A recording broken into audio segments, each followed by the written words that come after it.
Waalaikumsalam warahmatullahi wabarakatuh. Izin mempresentasikan hasil diskusi kami dari kelompok 5. Sebelum memulainya, mari kita berdoa menurut agama dan keyakinan masing-masing. Berdoa dimulai.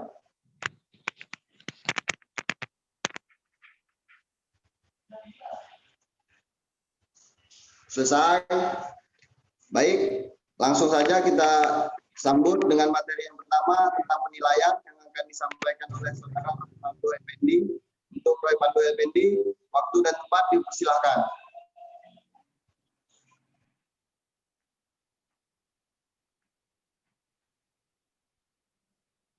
Baik,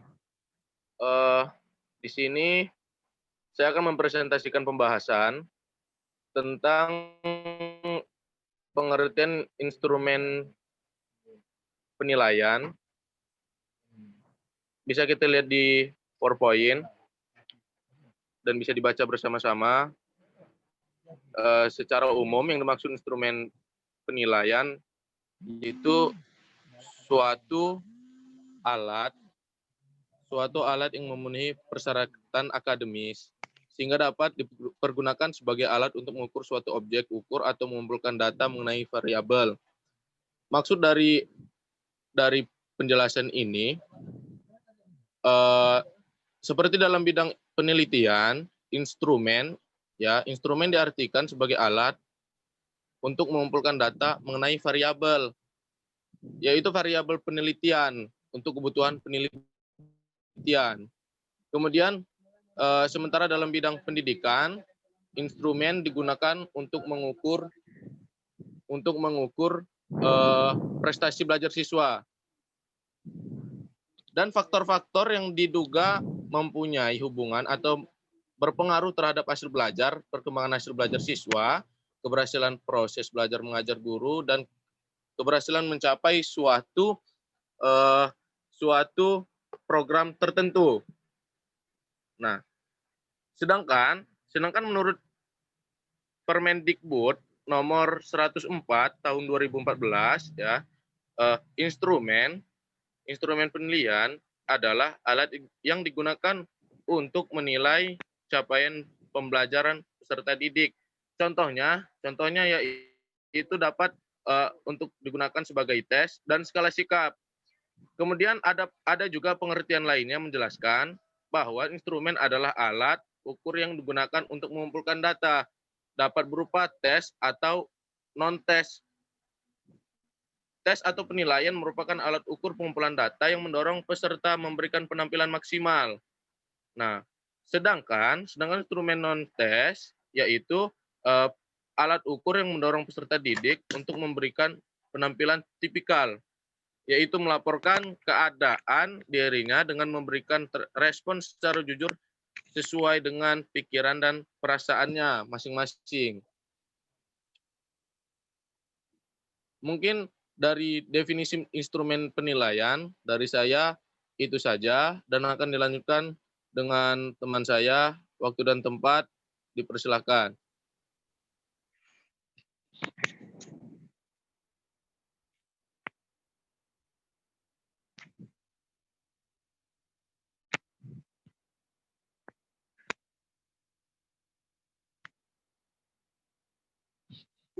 Ya, selanjutnya adalah cara pembuatan instrumen. Silakan, waktu dan tempatnya dijelaskan. Di sini saya diperintah akan menjelaskan tentang jenis-jenis instrumen penilaian. Jenis-jenis instrumen penilaian yang pertama ada tes sebagai instrumen penilaian. Apa itu tes sebagai instrumen penilaian? Tes sebagai instrumen penilaian adalah pertanyaan-pertanyaan yang diberikan pada peserta didik untuk mendapat jawaban dari siswa dalam bentuk lisan, dalam bentuk tulis, dan dalam bentuk perbuatan atau tindakan. Ada dua jenis tes, yakni tes uraian dan tes objektif. Tes uraian terdiri dari uraian bebas, uraian terbatas, dan uraian terstruktur. Sedangkan tes objektif terdiri dari bentuk, yaitu bentuk pilihan benar salah, pilihan ganda dengan banyak variasi, menjodohkan, dan instan, pendek, atau melengkapi. Yang selanjutnya, uraian bebas.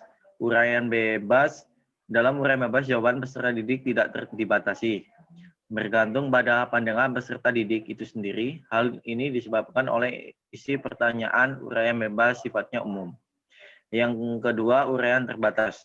Uraian terbatas, bentuk kedua dari tes uraian adalah tes uraian terbatas. Dalam bentuk ini, pertanyaan telah diarahkan kepada hal-hal tertentu atau ada pembatas tertentu. Yang terakhir ada uraian berstruktur.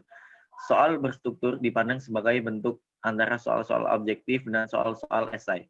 Soal berstruktur merupakan serangkaian soal jawaban singkat sekalipun bersifat terbuka dan bebas memberikan jawaban. Itu saja yang bisa saya jelaskan tentang jenis-jenis instrumen penilaian. Ya, silakan untuk selanjutnya.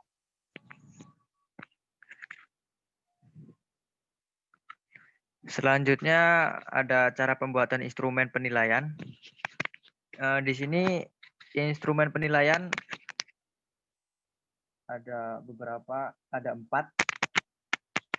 Yang pertama, pemilihan ranah efektif yang ingin dinilai oleh guru. Misalnya sikap dan minat terhadap suatu materi pelajaran.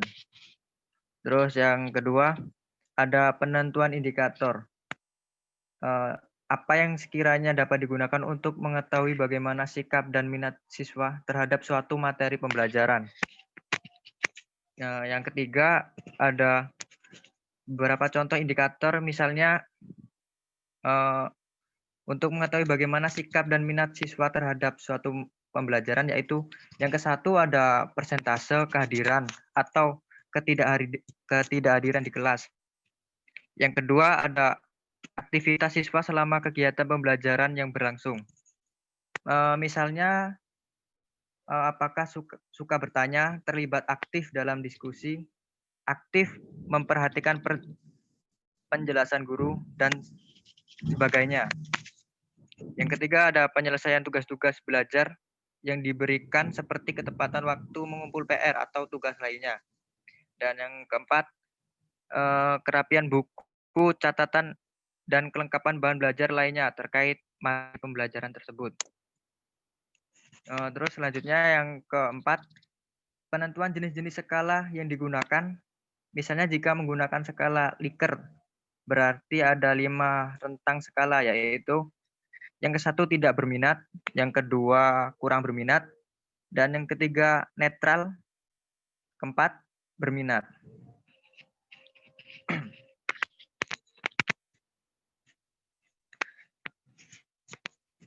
Baiklah, untuk selanjutnya dipersilakan lagi untuk mempresentasikannya.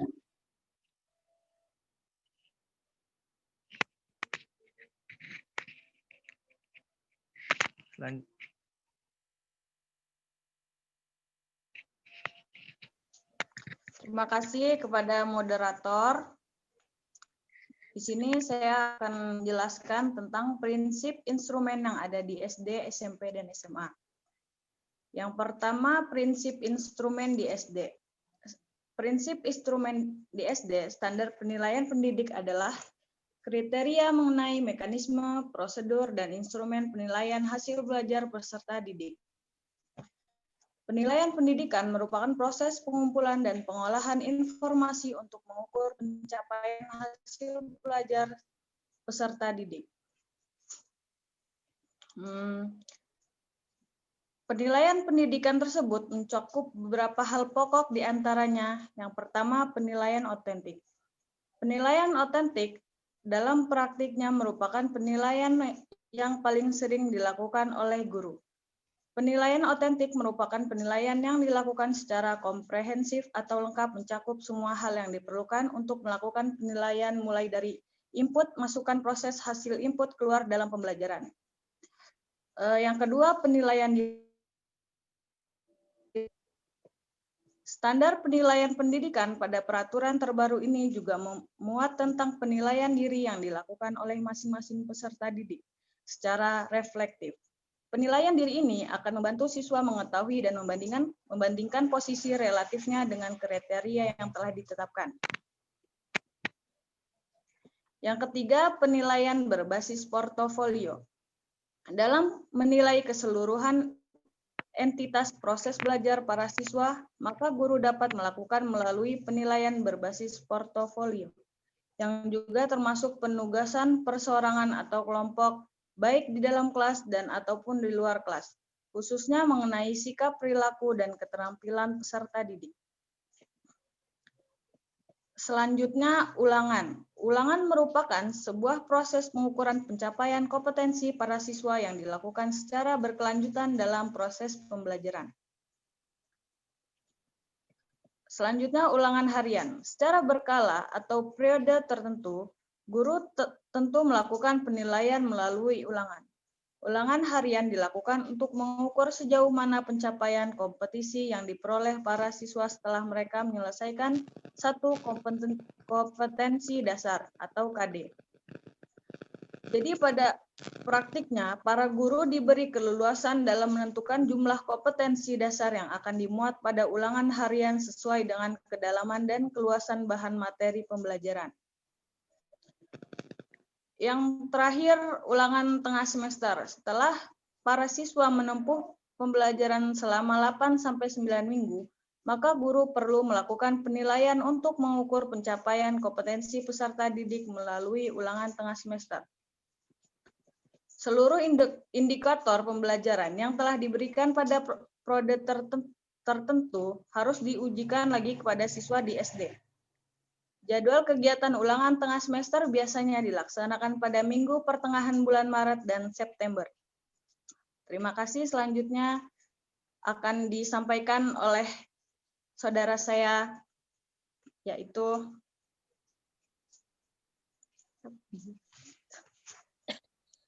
Prinsip penilaian. Ya, untuk selanjutnya. Prinsip penilaian SMP. Menurut uraian yang tercantum dalam Kemendikbud nomor 66 tahun 2013 tentang standar penilaian pendidikan, kegiatan menilai hasil belajar peserta didik pada jenjang pendidikan dasar dan menengah didasarkan pada 6 prinsip, yaitu yang pertama, prinsip objektif. Prinsip pertama yang wajib terpenuhi dalam pelaksanaan penilaian di sekolah adalah objektif. Penilaian ini berarti bahwa guru melakukan penilaian bebas pada standar dan tidak dipengaruhi oleh faktor-faktor subjektif dari guru terhadap masing-masing peserta didiknya. Peserta terpadu. Prinsip kedua dalam pelaksanaan penilaian oleh guru adalah terpadu. Prinsip ini mengharuskan guru untuk melaksanakan perencanaan penilaian yang baik, menyatu dengan kegiatan pembelajaran dan berkelanjutan atau berkesinambungan. Prinsip transparan. Prinsip ketiga adalah transparan atau terbuka. Untuk memenuhi prinsip ini, maka guru harus memberikan kesempatan yang terbuka kepada semua pihak untuk mengakses seperti apa prosedur penilaian, kriteria penilaian, dan dasar pengambilan keputusan yang dilakukan oleh guru yang bersangkutan. Kemudian, prinsip ekonomis. Prinsip keekonomisan dalam penilaian menginginkan guru yang mampu bertindak efektif dan efisien, mulai dan tahap perencanaan, pelaksanaan, hingga pelaporan penilaian. Prinsip akuntabel. Hasil penilaian yang dilaksanakan oleh guru terhadap peserta didik harus dapat dipertanggungjawabkan kepada pihak terkait, baik pada internal sekolah, seperti siswa, guru-guru, kepala sekolah, maupun kepala pihak eksternal sekolah, seperti orang tua siswa, komite sekolah, dinas pendidikan, dan sebagainya. Prinsip akuntabel mencakup aspek teknik, prosedur, dan hasil penilaian. Dan yang terakhir, prinsip edukatif. Proses penilaian yang telah dilakukan sebaiknya juga memberikan dampak edukatif atau mendidik bagi peserta didik dan juga tenaga didik, serta pihak sekolah. Proses dan hasil penilaian hendaknya mampu memberi motivasi pada siswa dan guru untuk mencapai hasil yang baik dan meningkat. Baik, terima kasih.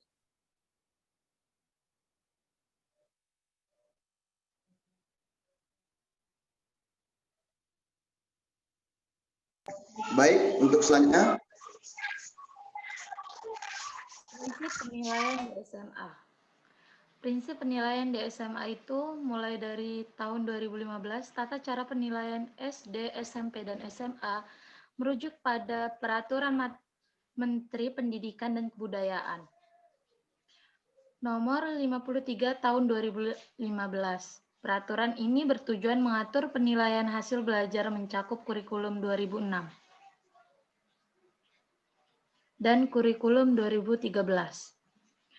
Dalam pelaksananya, ada 2 penilaian, yaitu pendidik dan satuan pendidikan. Ruang lingkup penilaian seorang pendidik meliputi aspek sikap, pengetahuan, keterampilan. Sedangkan ruang lingkup penilaian satuan pendidikan melalui aspek pengetahuan dan keterampilan. Adapun tata cara penilaian hasil belajar oleh pendidik,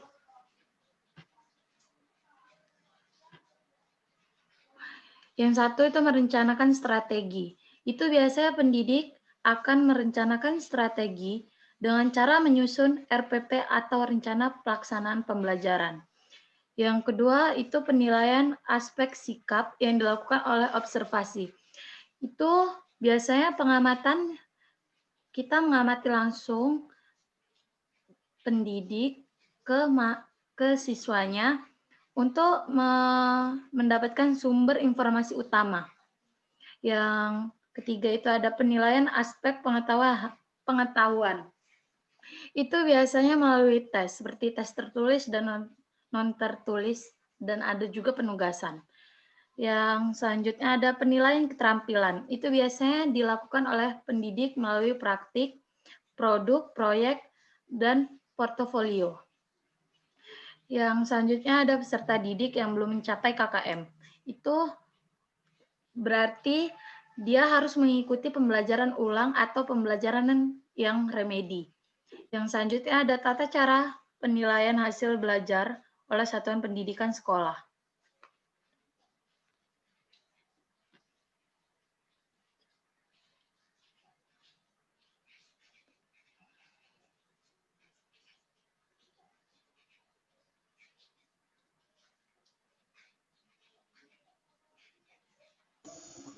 Ya, sekian presentasi dari kelompok kami.